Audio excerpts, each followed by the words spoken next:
waktu itu saya analisis lagi pas ada kasus rame lahirnya BSI. Iya. Ya sempat rame kan, Muhammadiyah rame menarik uang Iya. segala macam. Itu beritanya mencuat beritanya berbulan-bulan itu. Berbulan-bulan.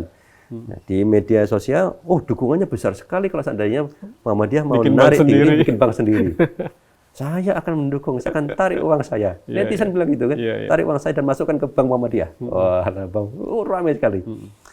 Terus saya lihat nih, ini siapa yang ngomong, gitu kan. Setelah saya lihat, ternyata yang paling besar yang ngomong bukan orang Muhammadiyah. Ini adalah akun-akun yang selama histori sebelumnya itu akun-akun oposisi. Yang apapun isunya, selama itu bisa untuk membenturkan dengan pemerintah, dia pakai. Kebetulan saat itu adalah Muhammadiyah. Bisa dijadiin sebagai perahu untuk membenturkan pemerintah. Gitu. Jadi dia sebenarnya hanya mengambil isu aja. Artinya saya lihat ada orang yang sengaja bikin hoax. Ada yang sengaja mengamplifikasi, menyebarkan. Gitu. Ya. Supaya umat Islam yang ikut marah, wah gitu misalnya gitu ya. Makin marah pada pemerintah misalnya. Nah, nggak tahu itu siapa kan. Ya udah, saya harus buka ini. Ini ada sebuah isu yang nyebarin awalnya seperti ini. Dan ini nggak benar, yang benar seperti ini. Dan ini nyebarnya seperti ini. Yang ini diamplifikasi sekian-sekian. Ternyata umat Islam ikut memakan.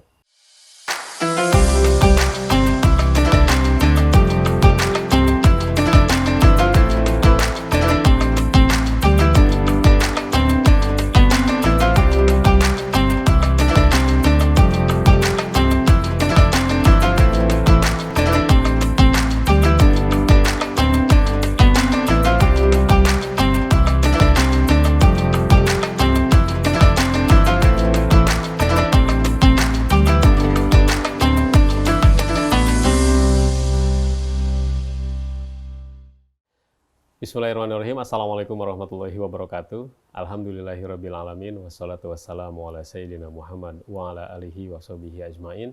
Rabbi zidni ilma Allahumma anfa'ni bima alamtani wa alimni ma yanfa'ni wa rizukni ilman yanfa'ni. Dipancarkan dari Jalan Masjid Silaturahim nomor 36 Kalimanggis, Cibubur, Bekasi, Radio Silaturahim dan Rasil TV untuk Islam yang satu.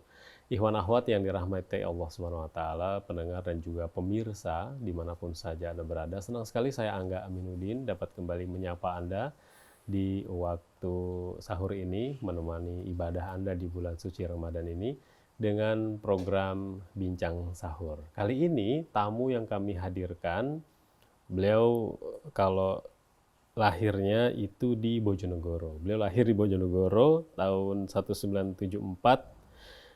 Langsung saja, Bapak Ismail Fahmi, PhD. Assalamualaikum warahmatullahi wabarakatuh. Waalaikumsalam warahmatullahi wabarakatuh. Apa kabarnya?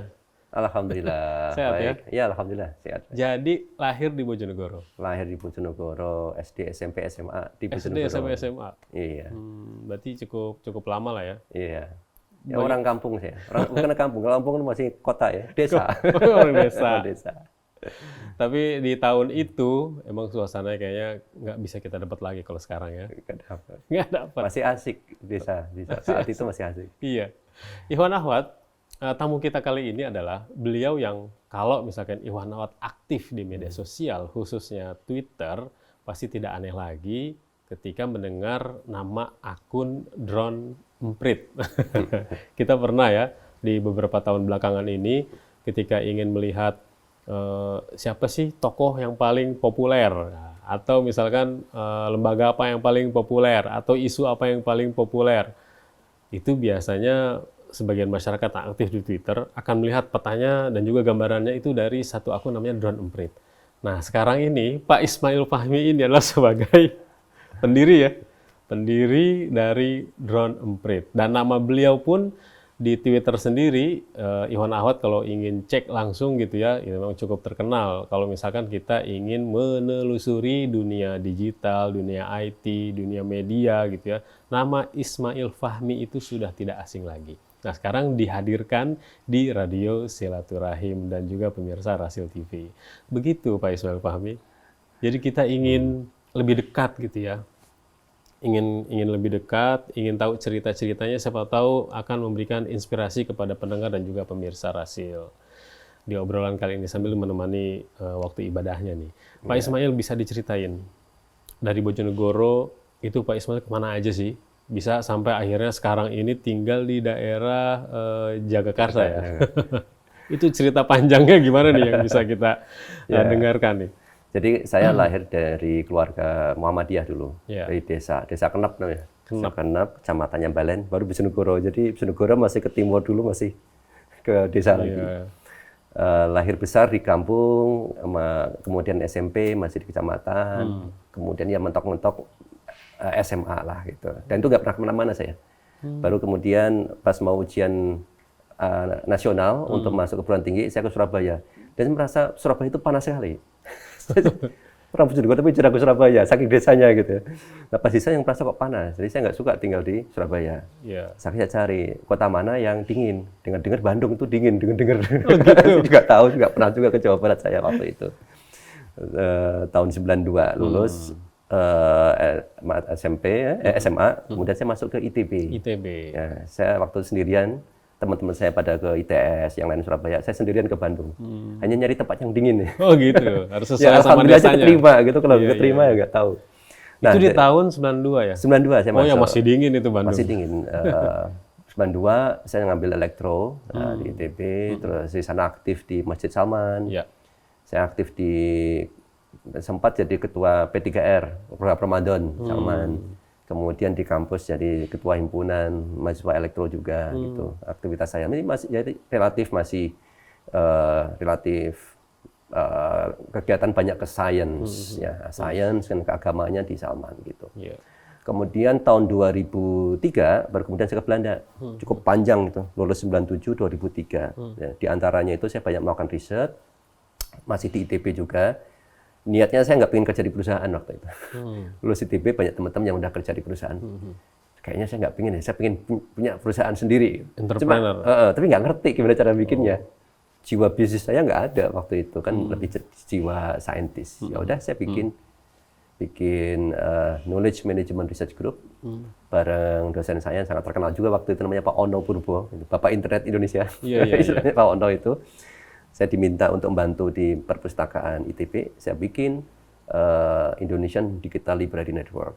Bikin project sana kemari, ternyata bisa bikin paper. Nah dari situlah baru kemudian saya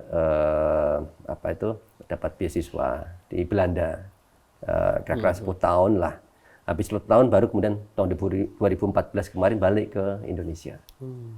Terdampar di Jakarta Selatan. Sampai di sini. Kira-kira itu cerita fast forward ya. Fast forward. Tapi dari kecil sendiri sebenarnya udah ada cita-cita apa? Biasa kalau orang desa ya, desa banget ya. Kalau lihat malam gelap, belum ada PLN, saya lihat pesawat di atas tuh. Adanya pesawat terbang. Jadi cita-cita cuma 2 waktu di SD itu. Kalau nggak pengen jadi pilot, pengen jadi dokter. Cita-cita mas seperti itu ya. Tapi dua-duanya nggak jadi mas. Jadinya bapak saya itu dulu suka reparasi radio. Kerja PNS sih, tapi kemudian suka reparasi radio, itu yang bekas di saya. Saya pengen belajar tentang elektronika. Makanya saya pilih jurusan elektro. ITB. Bayangan saya elektro di ITB. Bayangan saya kan banyak nyolder gitu kayak bapak saya. Bayangan. Ternyata enggak, saya pelajari lebih banyak lagi tentang teori. Enggak harus nyolder ya, banyak komputer, network dan seterusnya itu. Anggapan itu sebenarnya di masyarakat umum juga, oh lulusan ITB elektro ya, oh kaitannya sama elektronik gitu. Iya betul. Sebenarnya berarti ilmu aplikatifnya, ilmu praktisnya apa yang didapat itu sebenarnya? Kalau di elektro sendiri malah jadinya saya nggak suka nyolder. Saya ketemu tahun 2009, itu masuk awal-awal internet masuk. Komputer itu masih baru 92 ya, 94 itu awal-awal internet. 96 internet mulailah. Kita punya koneksi 64 Kbps. Bayangkan, jadi sekarang tuh udah harus bahagia ya dengan kecepatan yang betul-betul. Oh iya ya. Dulu masih lambat sekali, di ITB kita punya koneksi, nah itu timbul ketertarikan saya di internet, ya, kemudian dunia komputer. Jadi dari situlah saya banyak belajar tentang komputer dan internet. Sampai sekarang. Di desa sendiri udah ketemu komputer? Di desa belum ada. Bojonegoro dulu belum ada. Jadi sampai lucu, waktu, komputer ada pas SMA, itu hanya komputer itu di OSIS. OSIS. Nah, itu ada program kan. Setiap weekend kan saya pulang ke rumah. Jadi saya beli buku programming. Ketika sampai di rumah di desa itu, saya bayangin ini bahasa programming saya tulis tangan. Oh, gitu. Kalau ini nanti outputnya seperti ini di otak saya gitu ya. Saya bikin program ditulis tangan gitu. Begitu udah hari Senin masuk, kan balik lagi ke SMA. Komputernya, saya sekretaris OSIS waktu itu. Jadi saya bikin program sendiri. Baru saya jalanin programnya. Dan alhamdulillah jalan.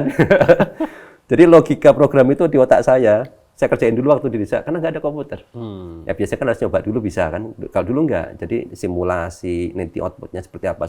Saya buat semua itu di otak saya aja. Saking nggak ada komputernya waktu itu. Saking nggak ada komputernya ya. Dan waktu itu masih pakai apa prosesornya? Basic ya, masih komputer. DOS. Masih gitu DOS, berbasis DOS. Jadi memang udah tertarik dengan dunia komputer, internet, kaitannya juga dengan tempat belajar ya, di ITB. Lalu lanjut ke? Nah, dari SMA suka komputer, kemudian di ITB, alhamdulillah itu kan di himpunan itu jaringan komputer yang bagus. Kemudian saya masuk ikut gabung di ada namanya CNRG di ITB, Computer Network Research Group. Nah, disitulah saya ikutan bantu membangun jaringan internet yang di dalam ITB. Kemudian saya mengembangkan juga waktu itu ada teknologi pakai radio. Kita koneksi internet itu belum mudah ya. Tapi ada kalau dari kampus mau gabung, kalau nggak pakai telepon bisa pakai radio. Jadi ada radio HT yang dipakai satpam gitu ya kan, radio 2 meter istilahnya itu. Radio itu kita pasang antenanya tinggi, terus ada modemnya, kita bisa sambungin. Koneksinya hanya 64 kbps ITB itu dibagi-bagi dengan kampus-kampus sekitar ITB, bisa dibayangkan. Tapi pakai gelombang itu? Pakai gelombang radio mereka. Radio? Thread, ya. Bisa untuk apa? Bisa email. Email. Lumayan bisa untuk email. Jadi kalau jangan dibayangkan kita kirim gambar, video, zaman belum gitu. Di tahun 90-an tuh ya. Ya. Nah, itu pas di awal-awal, kemudian berkembang terus tahun 2000-an itu sudah mulai bagus lah internetnya. Terus kemudian saya bikin namanya Indonesian Digital Library Network. Saya bikin jaringan perpustakaan digital pertama di Indonesia, namanya Indonesia DLN itu. Waktu itu kebetulan saya dapat proyek dari Kanada, pemerintah Kanada untuk negara berkembang. Jadi kita beruntung sebetulnya negara berkembang itu. Banyak ini ya? Banyak, ada beberapa proyek. Tinggal pinter-pinternya kita nyari di internet. Funding, jadi cari funding for developing countries. Biasanya banyak tuh. Banyak negara ketemu ada namanya IDRC, International Development Research Center, itu punyanya Kanada. Dia danain sampai berapa ratus juta lah kayak gitu kan untuk proyek. Saya bikin proposal iseng-iseng. Proposal, ini saya punya ide bikin digital library karena saya kan di perpustakaan ITB. Saya mau bikin untuk perpustakaan yang lain, saya gabungkan seluruh Indonesia, beberapa perpustakaan yang gabung. Terima saya itu tahun 2000. Jadi, berarti sudah kerja? Ya itu masih di ITB. Saya lulus 97 kan. Saya masih riset aja. Riset saja. Saya nggak mau kerja di perusahaan kan. Gitu ya? Jadi saya sekitar kampus saja melakukan riset. Nah dari situlah kemudian saya menghasilkan banyak karya. Hasil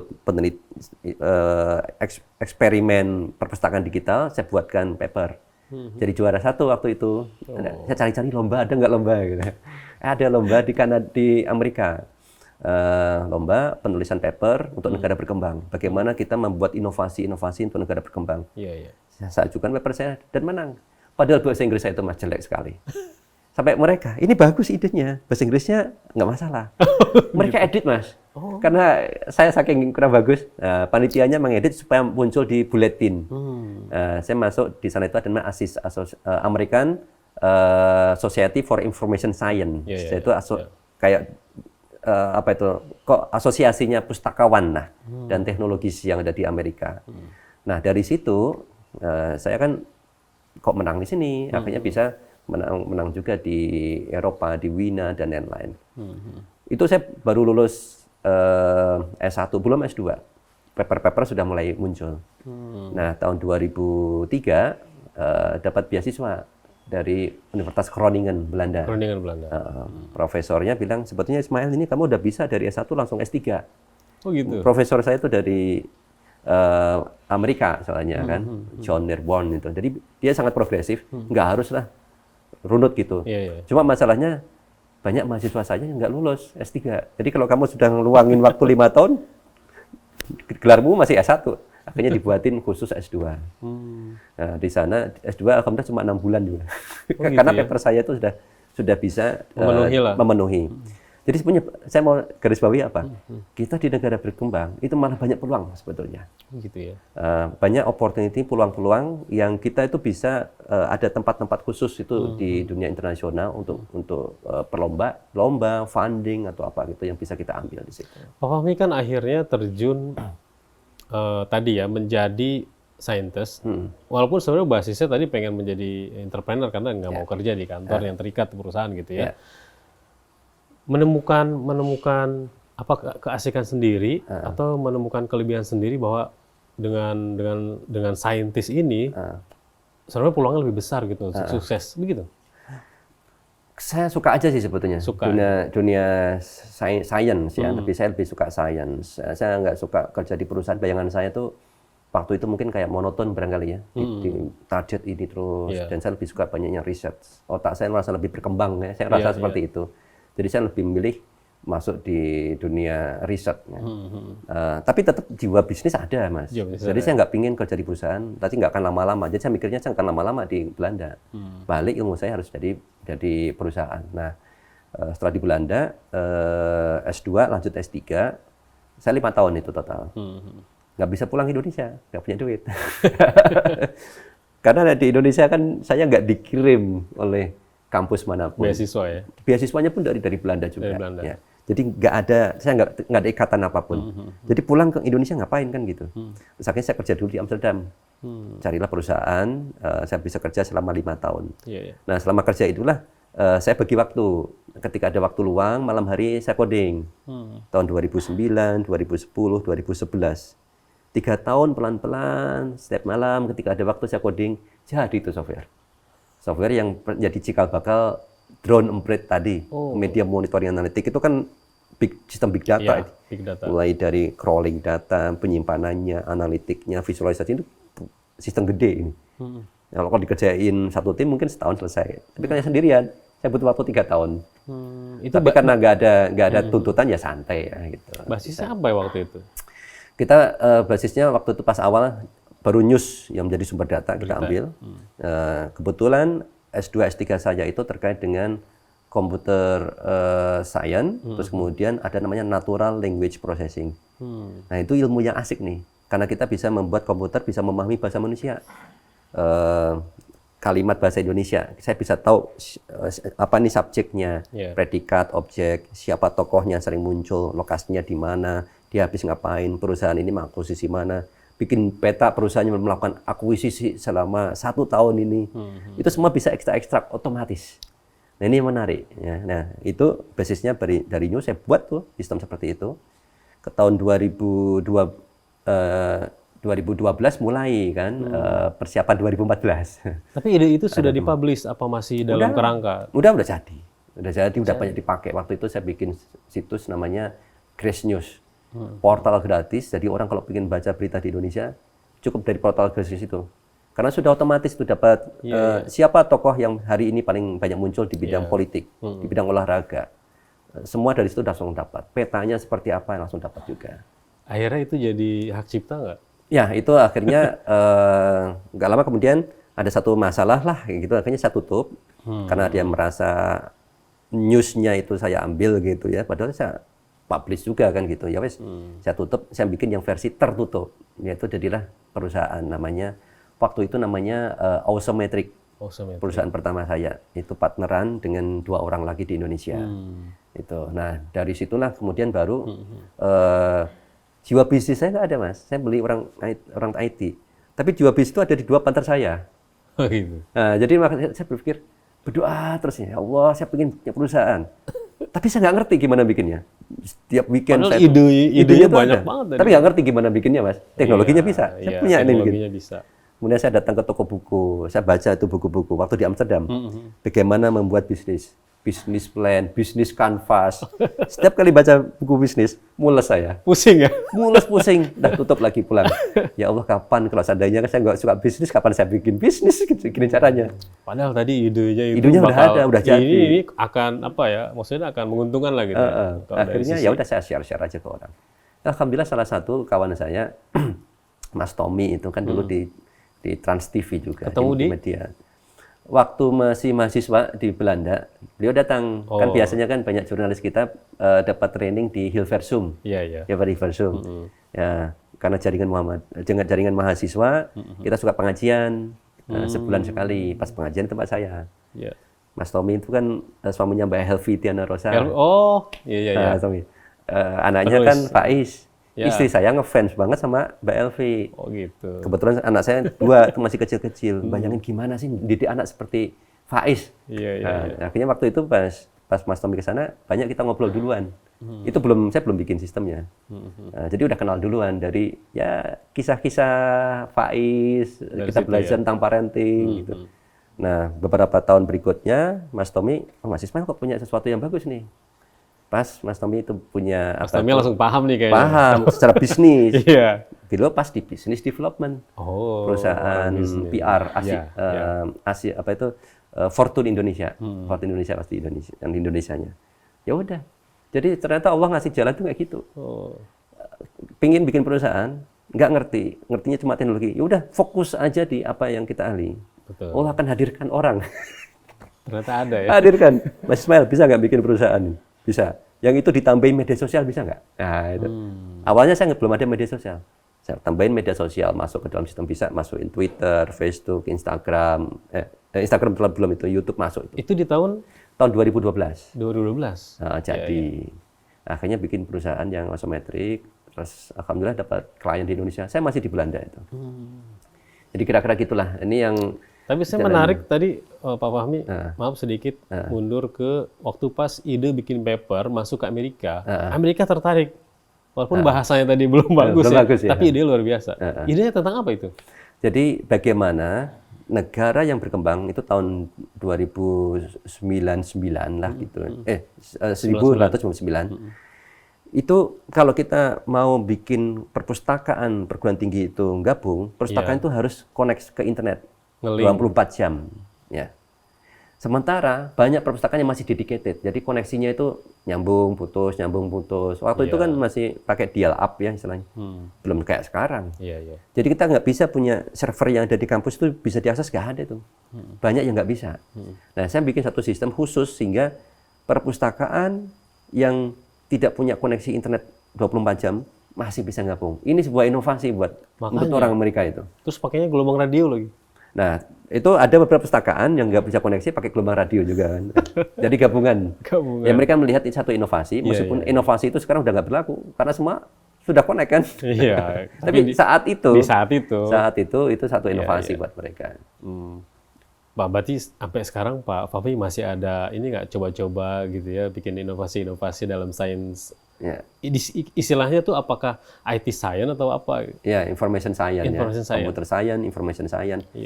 Tahun 2014 saya balik dari Belanda. Perusahaan sudah jadi kan, ya, biasa saya di perusahaan melayani pemerintah, swasta.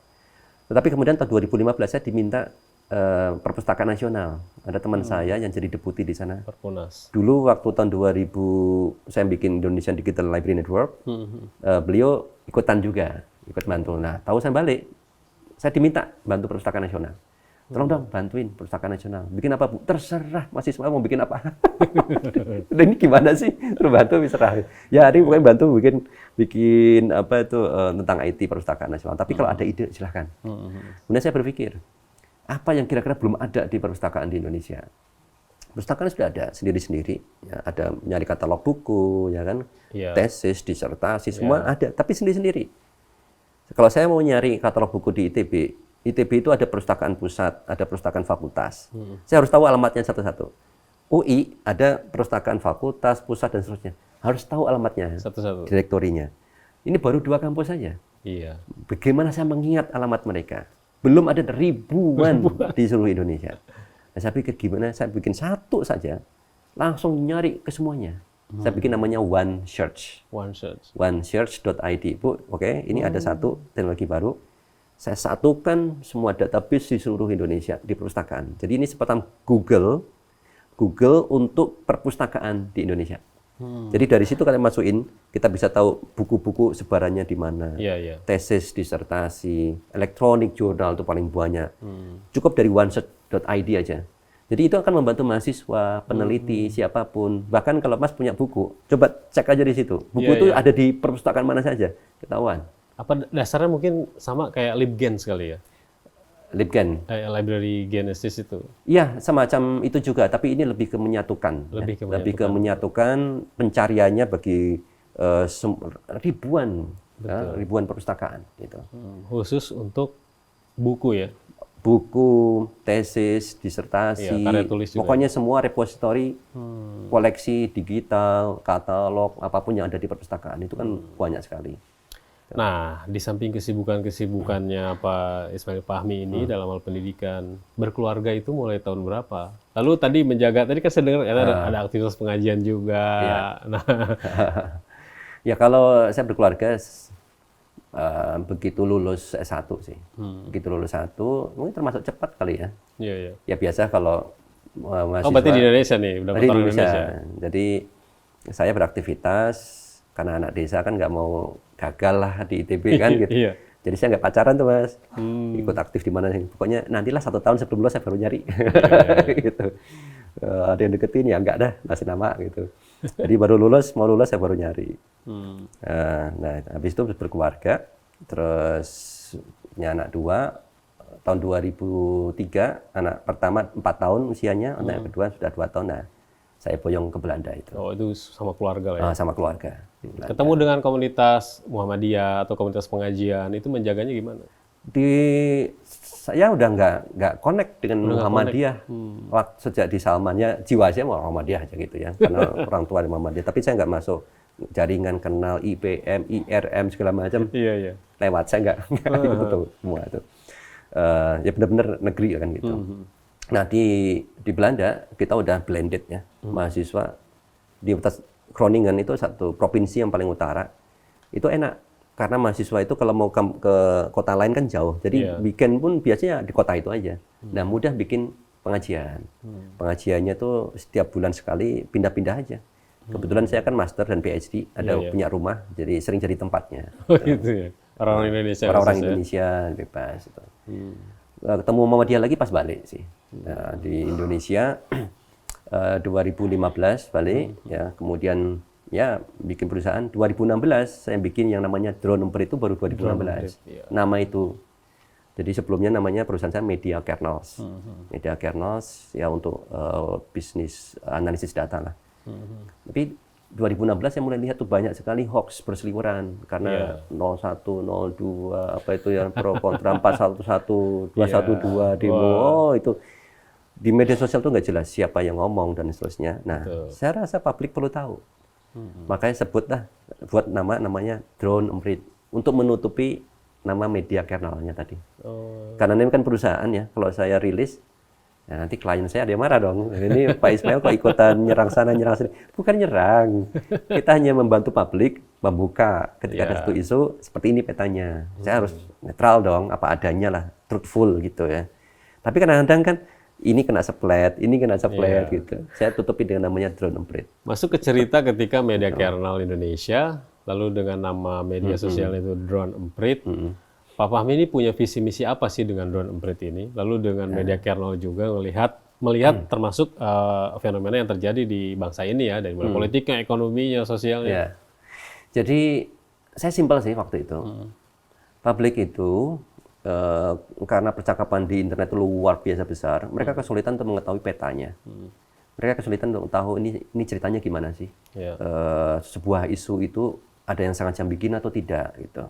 Terus arahnya kemana gitu. Sehingga mereka bisa diombang-ambing. Saya visinya satu aja. Saya mau mengedukasi publik, membantu literasi publik, tapi dengan data. Ya, educate public with data, using data. Datanya dari mana? Data mereka sendiri. Percakapan. Jadi saya kayak bikin cermin aja sebetulnya.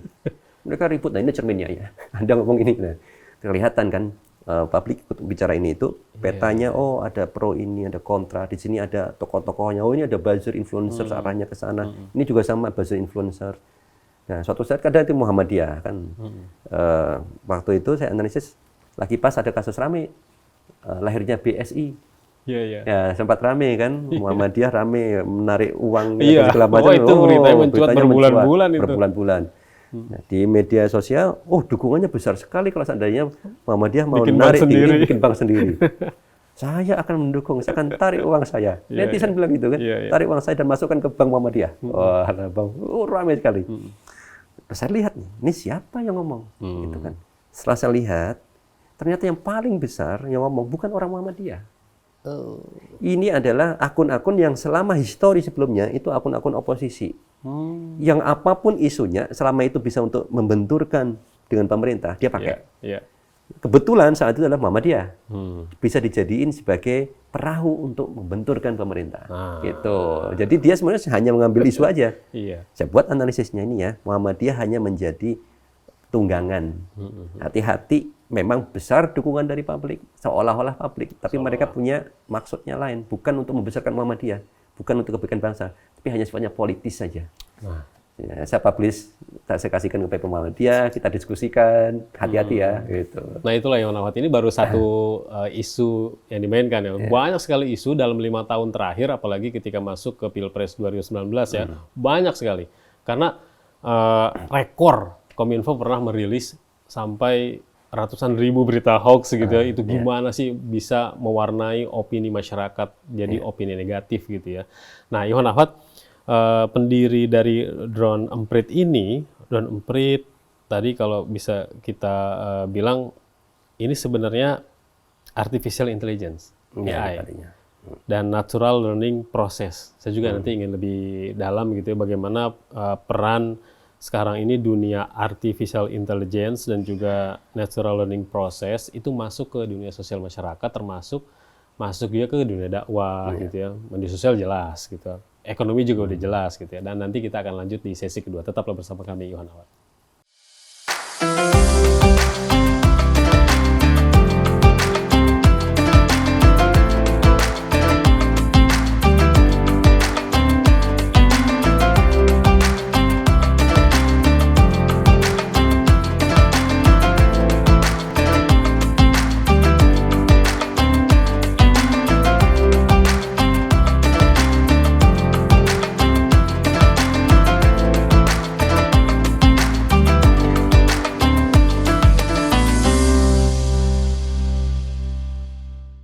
Radio Silaturahim dan Rasil TV untuk Islam yang satu. Ikhwan Ahwat yang dirahmati Allah SWT, terima kasih masih di acara Sahur bersama tokoh kita kali ini, pendiri Drone Emprit. Apa itu Drone Emprit?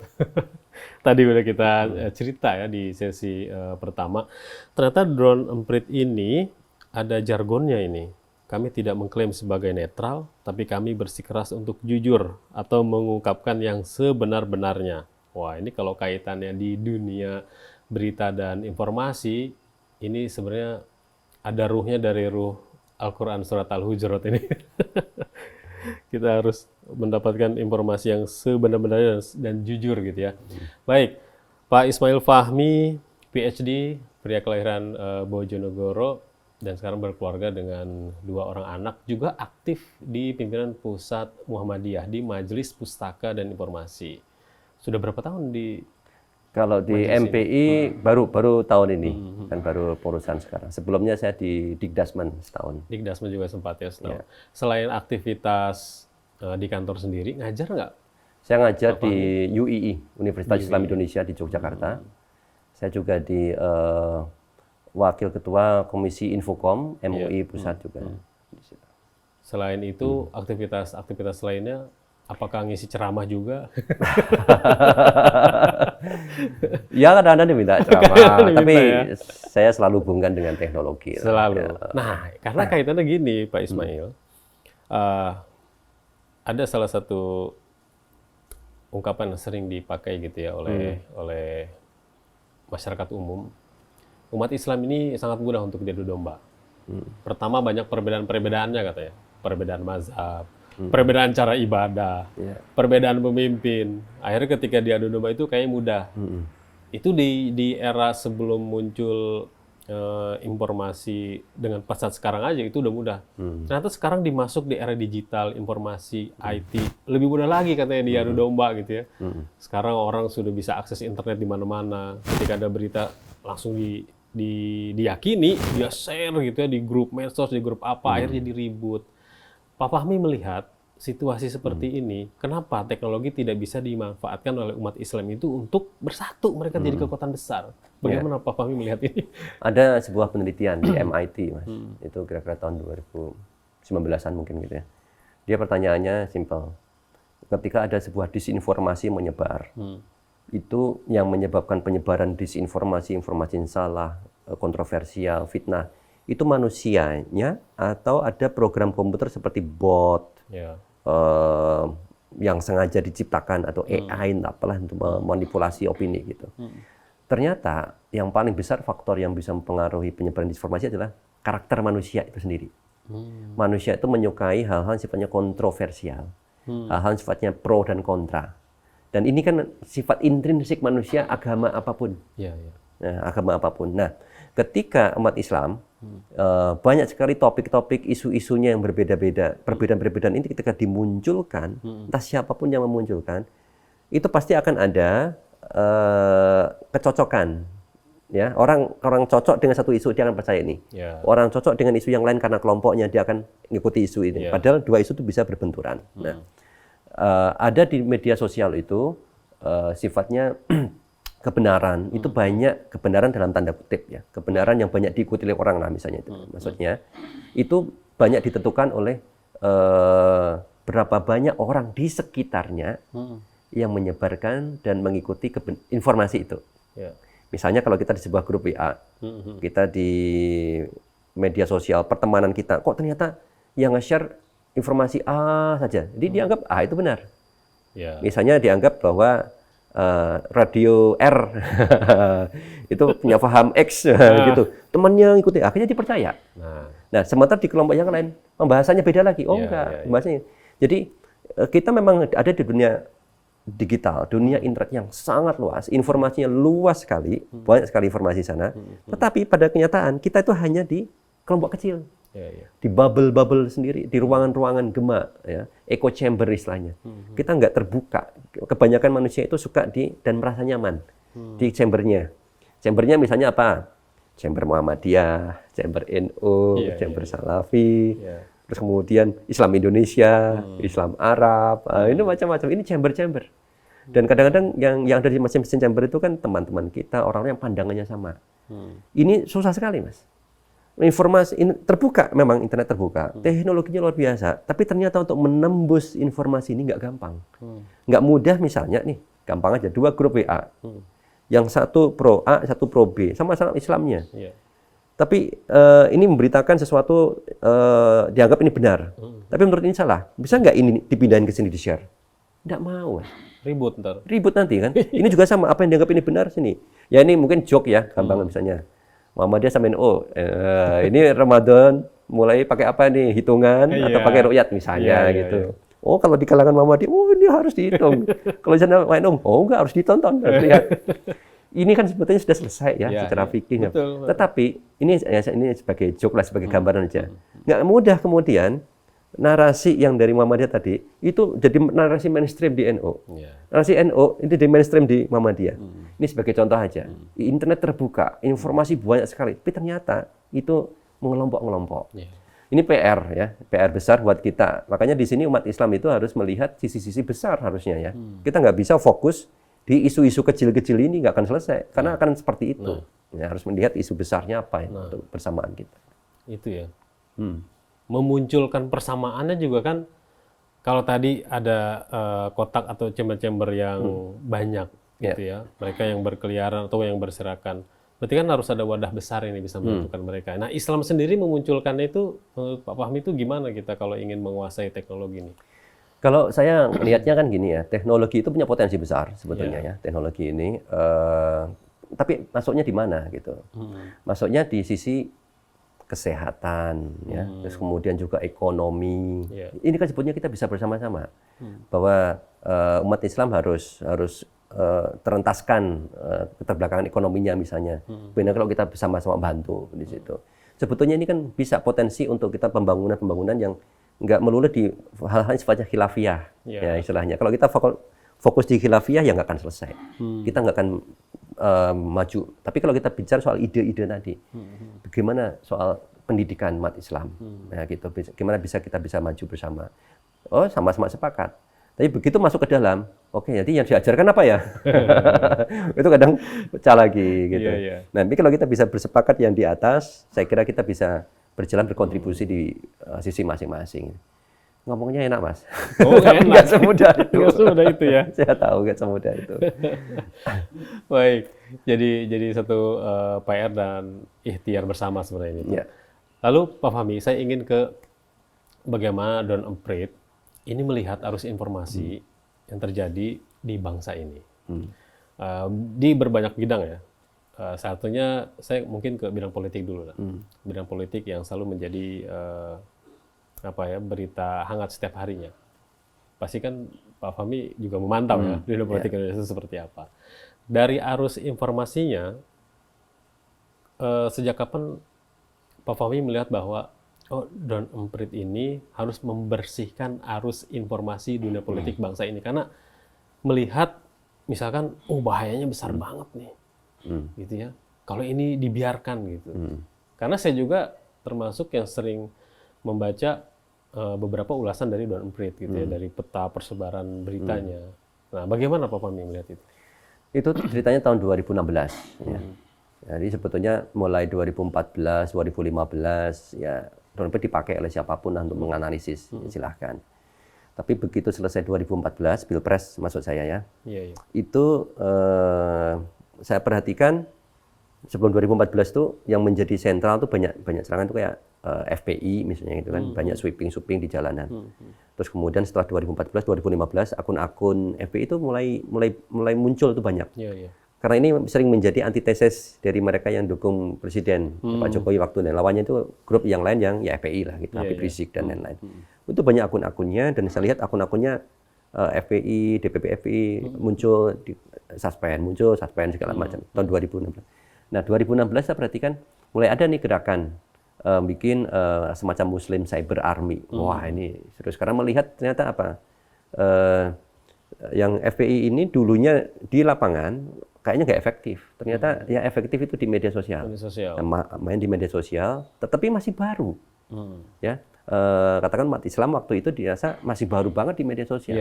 Adalah pelatihan-pelatihan kan, mulai banyak. Ya. Nah, akhirnya apa nih? Kalau tahun 2014 itu kekuatan di media sosial itu nggak imbang, masih banyak pendukung Pak Jokowi aja lah masanya itu. Masih oke lah, jadi suara itu kan satu aja kan gitu ya. Ya, narasi apa segala macam ya bagus-bagus aja dari sisi-sisi ini nggak terjadi pro kontra itu nggak terlalu. Ya. Itu 2014 nih. 2014. Ada akun Trio Macan 2000 waktu itu. Tapi itu kan punya 1-2 orang saja.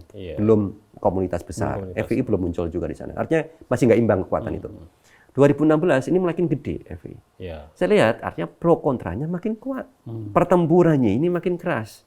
Ini menyebarkan informasi, ini hoax, ini juga hoax juga. Terus kemudian ini mencoba melawan hoax ini melawan hoax ini. Nggak tahu mana yang benar, Mas. Dan publik pun akhirnya ya dapat asupan itu dari dua belah pihak. Dan asal kita tahu saja, ini itu mudah sekali ditunggangin dua-duanya. Siapapun katakan punya agenda internasional, umat Islam bagus kayaknya seperti ini aja deh ya, terpecah-pecah. Bikinlah yang misalnya agenda internasional, ada 1-2 akun sengaja untuk menghembuskan isu ini, umat Islam ikut marah. Ya, agensi yang sama muncul di sini untuk ngomporin. Jadi supaya apa? Diadu domba. Ya, jadi kita nggak pernah bisa bersatu. Kita selalu fokus di isu-isu ini. Sangat mudah juga, karena nggak pernah tahu ini. Nah, saat itulah kemudian saya ngerasa tahun 2016. Ya udah, ini kayaknya peta itu ada di komputer saya. Pas lihat itu kan sering ada demo di Monas. Ada suatu peristiwa yang membuat saya itu kemudian ya saya harus turun ini. Ada hoax, ada berita menyebar. Pada saat demo itu ada 2 orang meninggal. Bayangan saya loh, ini ketika ada demo kemudian 2 orang meninggal muncul di berita. Kalau terjadi chaos pada saat itu, kan bisa chaos banget nih. Kan ini nggak tahu benar orang yang di demo pas demo di Monas itu nggak tahu apa yang terjadi. Ternyata saya telusuri, meninggalnya itu udah 2 hari yang sebelumnya. Bukan karena demo. Bukan karena demo. Mereka dalam perjalanan mau ikutan demo, tapi masih di jalan tol kalau nggak salah. Ada sebuah situs.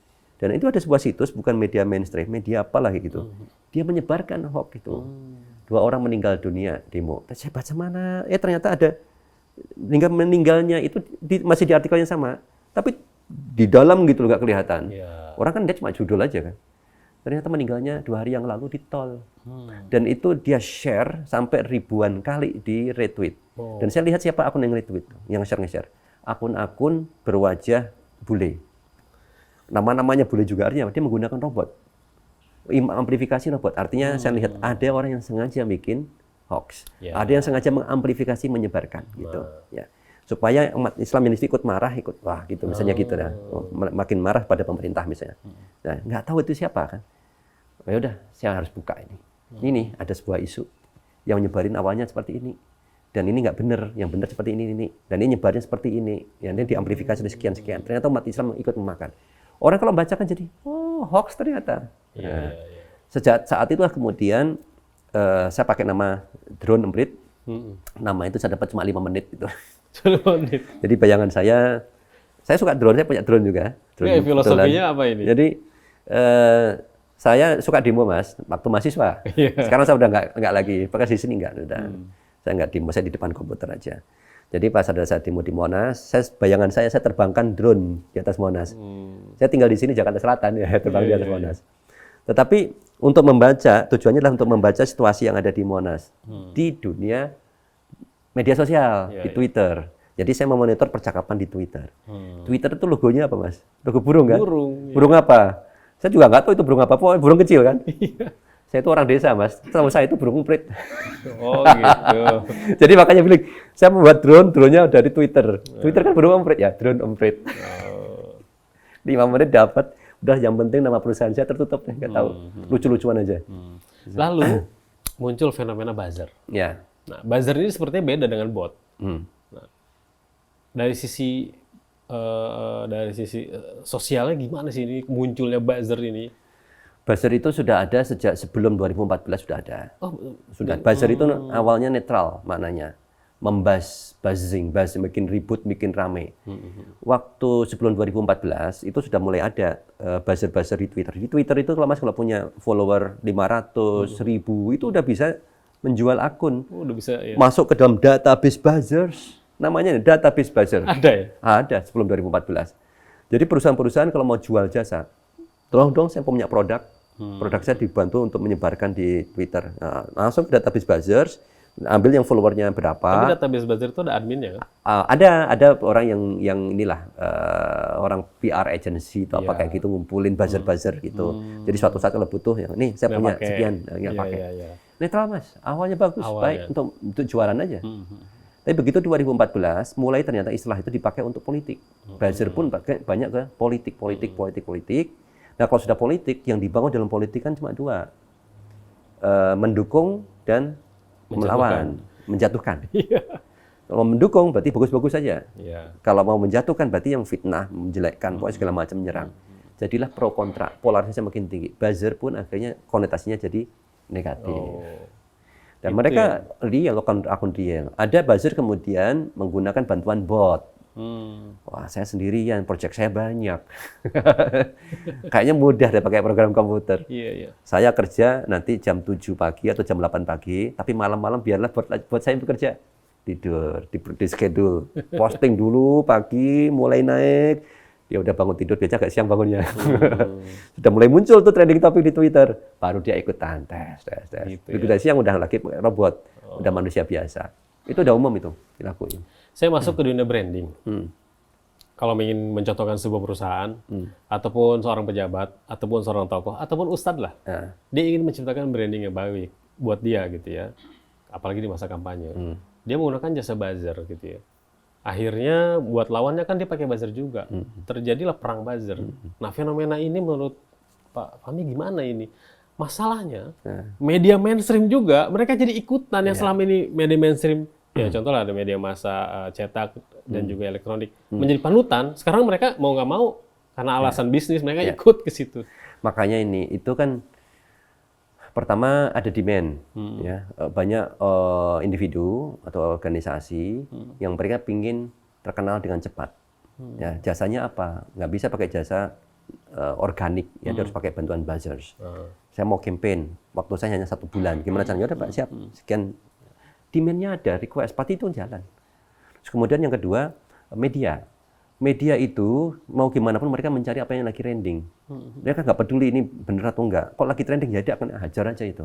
Ternyata hal yang trending itu tak selamanya natural. Banyak juga yang diciptakan oleh pembangunan opini tadi. Kalau ternyata sudah jadi viral, akhirnya tetap aja diangkat sama media. Sering sekali saya juga diminta TV misalnya wawancara. Mas wawancara tentang ini mas. Loh, ini kan sudah kemarin, mas ini masih rame. Tapi itu nggak benar, itu dari buzzer. Tapi ini lagi rame mas gitu. Nah, akhirnya media kayak gitu ya? Yang saya nggak mau ikutan itu hanya mengamplifikasi aja. Saya tahu itu nggak benar gitu. Kadang-kadang gitu. Ini sering terjadi mas. Karena media melihatnya adalah publiknya sukanya apa. Fitnah-fitnah yang dibangun sama buzzer, lagi rame pasti akan diangkat. Dan buzzer tahu pola itu. Buzzer tahu media itu ngambil trending topik yang ada di Twitter. IG nggak ada trending topiknya. YouTube trending topiknya entertainment aja. Susah kita ambil. Yang ada trending topik setiap saat adalah Twitter. Media bisa lihat, maka dia menghajarnya di Twitter. Seperti itu ya.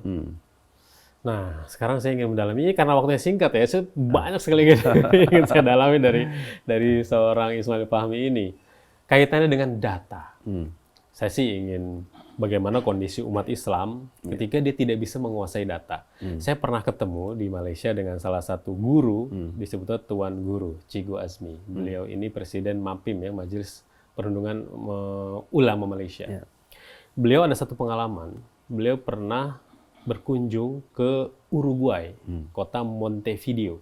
Di situ beliau masuk ke salah satu gereja, karena memang itu acara rombongan gitu ya. Masuk ke sebuah gereja di kota itu. Di gereja itu yang bikin beliau takjub adalah ada satu ruangan, dan satu ruangan itu berisi komputer yang canggih. Ternyata itu adalah ruang digital dan ruang IT gereja tersebut. Dan itu adalah ruang pusat informasinya ternyata. Akhirnya rombongan itu ingin mengetes ada informasi apa aja di situ. Beliau langsung coba ketik satu nama gereja di dekat rumahnya, di daerah Selangor, Malaysia. Diketiklah sama si operatornya. Keluar datanya. Dari mulai data fisik, sampai ke jadwal khotbah, pendetanya, lalu donaturnya, keluar semua di situ. Dan beliau berpikir, ini kalau masjid bisa dibikin database seperti ini, betapa luar biasanya gitu. Data dari kampung dia di Selangor biasa masuk ke Uruguay gitu. Nah, dia langsung berpikir, gimana kalau data masjid, Islam menguasai data. Nah, pertanyaan saya, Islam bisa sih menguasai data di negeri, di era digital sekarang ini, Pak Fahmi? Saya yakin bisa, Mas. Saya yakin bisa itu sebetulnya ya. Ketika, ini saya ambil contoh aja di Muhammadiyah. Di Muhammadiyah. Muhammadiyah itu kenalnya cukup maju ya, namanya Islam berkemajuan gitu. Setelah saya lihat di dalamnya juga belum semuanya berkemajuan kan. Kita masih sendiri-sendiri, sama mengembangkan sendiri. Kenapa enggak?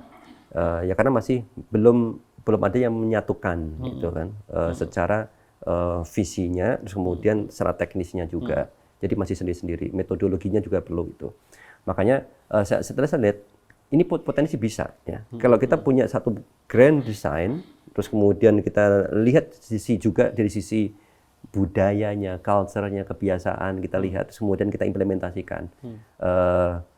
Nanti bisa ini kita buat satu sistem yang bisa menyatukan. Tapi levelnya kayak gitu kan, harus ada misalnya level organisasi Muhammadiyah. Kalau masjid berarti kan harus di bawah Dewan Masjid misalnya gitu. Selama kita ada betul-betul fokus bahwa IT ini sangat penting. Arahnya kayak tadi misalnya, harus kita bikin satu sistem informasi, benar-benar didukung, nggak lagi masuk politik. Tapi kalau bikinnya, biar saya nanti jadi pimpinan di ketua, nah itu habis, Mas. Nggak bisa. Kalau kita niatnya bangun, tapi karena pingin suatu saat yang bangun ini masuk dalam posisi lebih tinggi di organisasi itu. Jadi kan jadi politik lah di dalam ini. Nggak ikhlas lagi lah ibaratnya ya. Agak susah. Nah, saya belum bisa banyak, nanti kita lihat lah dalam setahun 2 tahun ke depan kita akan lagi usahakan itu di Muhammadiyah. Kita mencoba untuk menyatukan, ya, kita bikin semacam super app, big data, semua kita integrasikan dengan teknologi baru. Dan yang ngembangin anak-anak muda, ya, bukan orang tua. Kita selain ke anak muda nih. Kalau orang tua kenapa sih sama teknologi? Orang tua cenderung menambah birokrasi. Oh iya. Cenderung ibaratnya itu banyak yang suka meluruskan. Jadi kalau ada ide bagus diluruskan, jangan ke sana ya. Ini guyonnya gitu. Akhirnya kalau anak muda udah hajar, bikin aja dulu. Oh bagus ya, lanjut gitu. Anak muda tuh. Minta izin belakangan aja. Nah, ini guyon. Kita perlu memang punya visi, kemudian strategi dan teknis. Ini harus dikuasai semuanya. Ya. Kadang-kadang kita punya teknis saja. Oh saya punya perusahaan, bisa lah untuk majelis ini saya buatin softwarenya. Jadilah software, tapi hanya untuk majelis itu. Majelis yang lain juga sama. Oh ya saya juga bisa bikin. Artinya apa? Masing-masing punya software sendiri-sendiri. Begitu disatuin, egonya muncul, nggak mau lagi. Nah karena kita nggak punya visi besarnya. Seberapa sering kan kita tuh mendengar Ustadz yang mengatakan bahwa, ini saya contohkan, potensi zakat di Indonesia ini bisa ratusan triliun. Tapi ketika ditanya data, nggak ada. Ustadz itu nggak punya data gitu. Mau masuk ke data pemerintah juga, ya kita tahu sendiri data pemerintah seperti apa. BPS, Kementerian Sosial gitu ya. Lalu masuk ke data ormas juga perlu dibangun.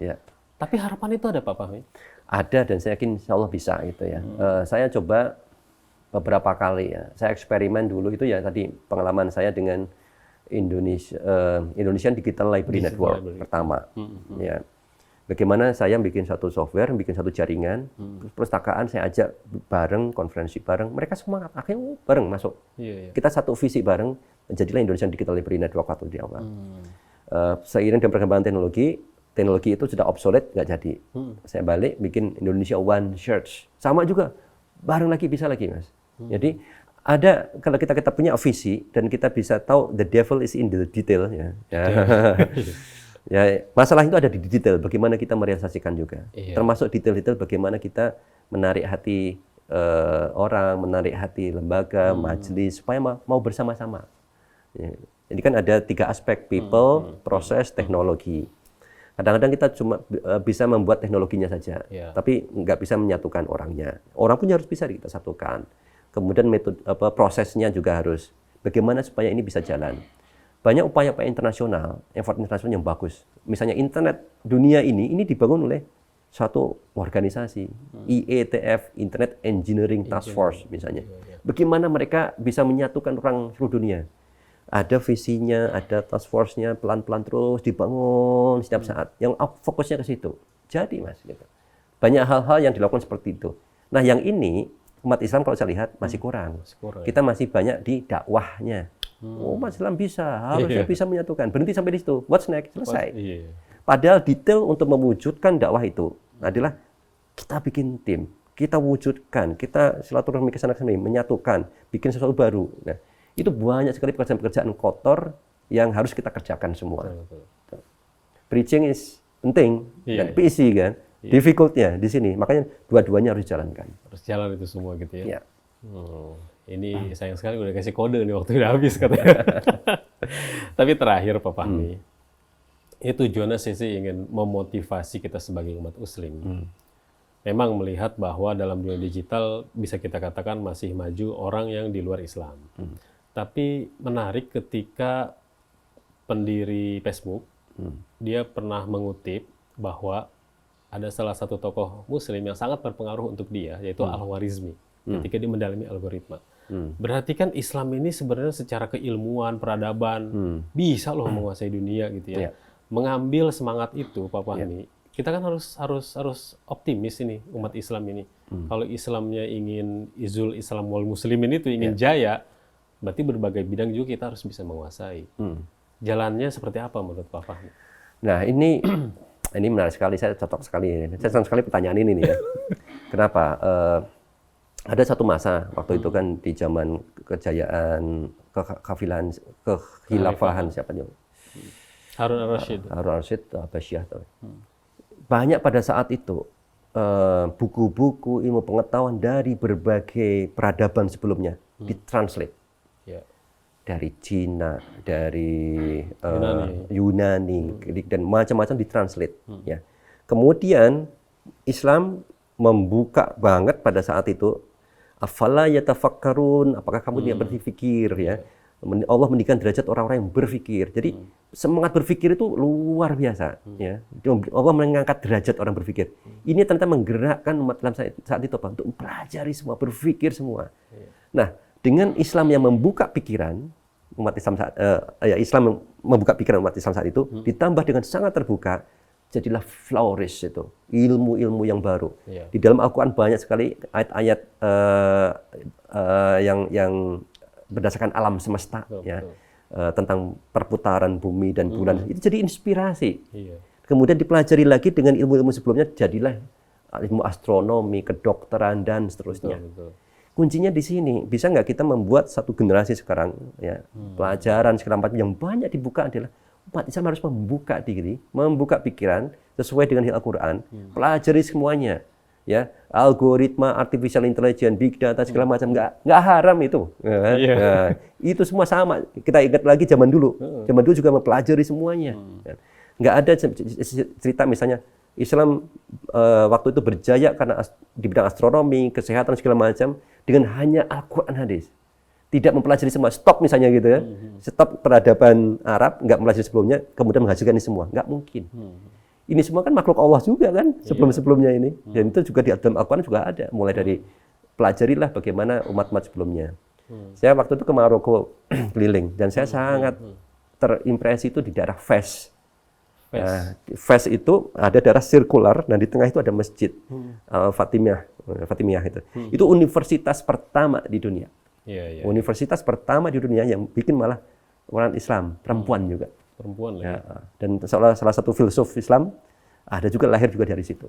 Nah ini sebagai contoh tempat pertemuan di sana, dan saya di dalam masjidnya saya lihat bagaimana prosesnya yang masih tersisa ya. Ada banyak halakoh kayak gitu ya. Ada yang ustadznya atau imamnya pelajari Al-Quran, kemudian mendengarkan, membaca dan seterusnya di situ. Masih tersisa lah sedikit. Zaman dulu saya bayangkan itu luar biasa karena banyak di Fes itu ada tempat-tempat kayak cangkruan, kalau di sini itu cangkruan. Dan itu ukirannya apa ya, motif-motifnya kan bagus sekali. Disitulah orang ngobrol, Mas. Mereka orang kaya. Di saat itu, mereka dikatakan kaya kalau apa? Mereka bisa mentranslate sebuah buku yang belum ditranslate sama orang lain. Ini saya punya buku dari Yunani, ditranslate, diceritakan di situ. Orang belajar, itu hormati orang kaya. Kalau sekarang kayaannya kan dari duit kan. Dulu umat Islam enggak, ilmu pengetahuan. Iya. Sebenarnya ulama-ulama sekarang yang cerdas juga banyak gitu ya. Bagaimana ini bisa menelurkan ke umatnya. Tapi kita harus optimis ya Pak Fahmi, bisa lah ya. Insya Allah saya optimis ya.